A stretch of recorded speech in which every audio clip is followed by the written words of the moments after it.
What it do, ski YouTube? It's your boy Mind Malcolm, back again with another video. It's time to take a trip down memory lane.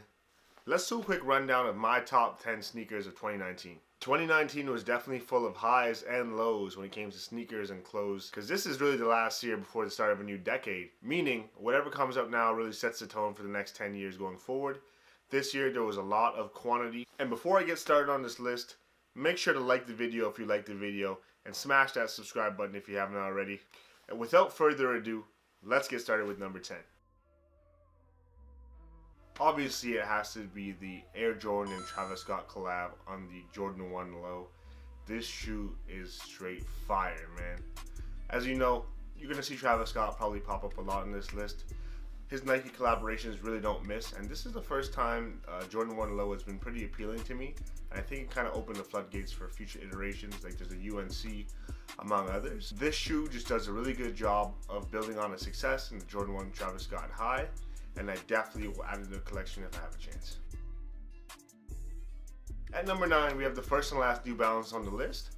It's going to be the Lyon Doré collaboration with New Balance on the 990 V2. This shoe is bananas just based off the hype alone. The one thing I will say about New Balance is that they've kind of stayed in their lane. Like when it comes to making like chunky or dad shoes, they're one of the go-to brands, and time again they can come up with solid collaborations with true fans really kind of drool over. This green colorway is sick. Honestly, I regret not trying to pick it up when I had a chance, because the resale right now is sky high, man. So if these can come down a little bit, I'll definitely give them a second look. At number 8, time to kind of venture into hype beast territory. We have the Off-White Nike Air Max 90 in the Desert Ore colorway. Yep, I know the Off-White collection kind of came out last year, but this one really snuck its way into 2019, being released in February. Some of the Off-White shoes that did release in the 10 collection are pretty repetitive, but this desert kind of tan colorway I found super unique. Definitely makes for a strong shoe on a great model. And for that reason alone, that's why I feel like it should be a solid contender on anybody's list when taking a look back at the past year.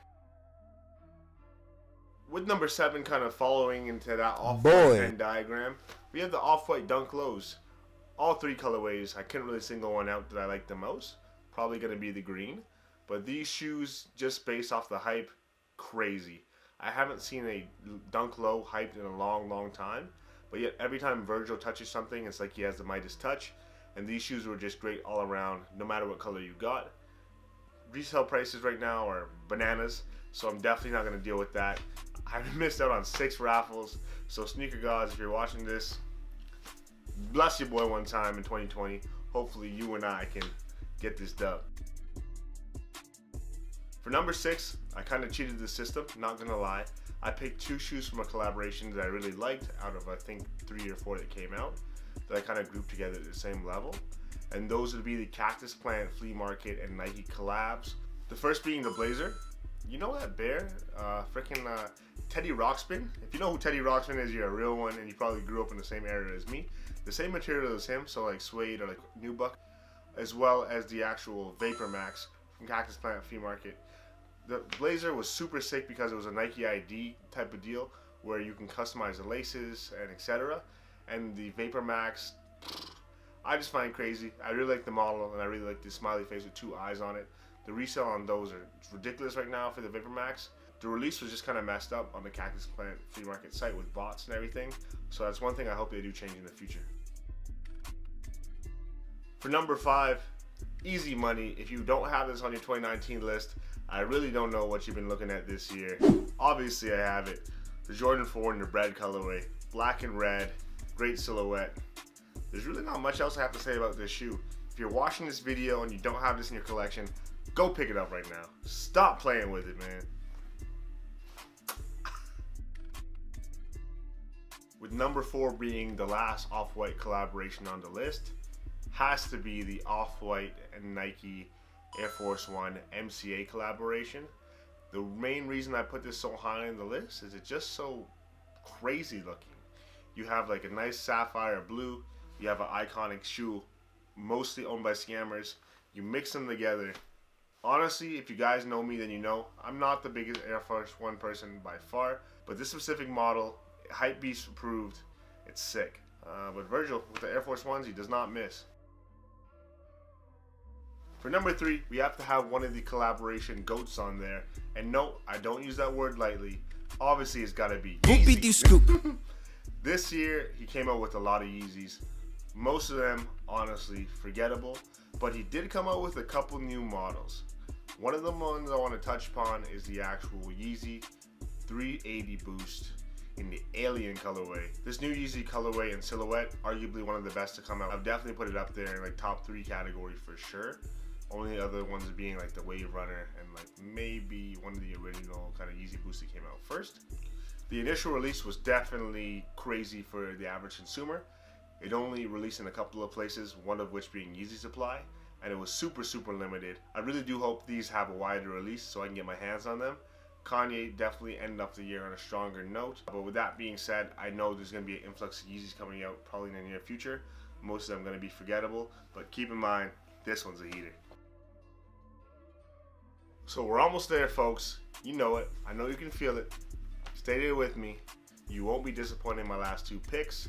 Number 2, obviously, if you know me, you know. One of my favorite artists of all time. Straight up! One of the coolest people, I think, celebrity-wise for sure. Travis Scott, Jordan 1 High.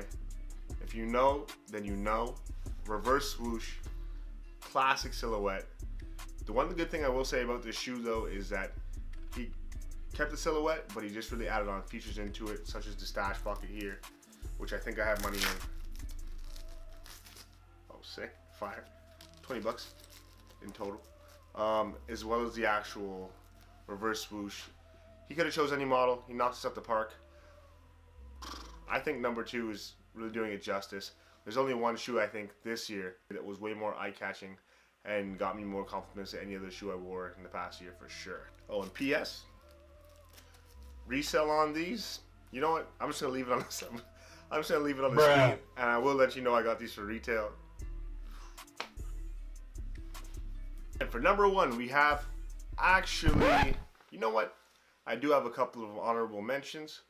First things first. Once again, as I said before, Kanye came out with a lot of releases this year in terms of Yeezys.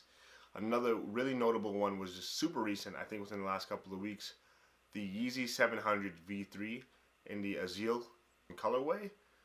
Super unique looking, lower retail than usual. The usual retail is around $400 Canadian, and I think it's dropped by quite some amount. Another one would be obviously a counterpart to the Bread 4 or the Black and Red 4. The Cool Grey 4s, super sweet colorway, super subtle. And it's probably still available now. There's another Travis Scott collaboration, which I didn't mention on this list, but it's definitely worth a nod too. And that would be the Travis Scott take on the Jordan 6.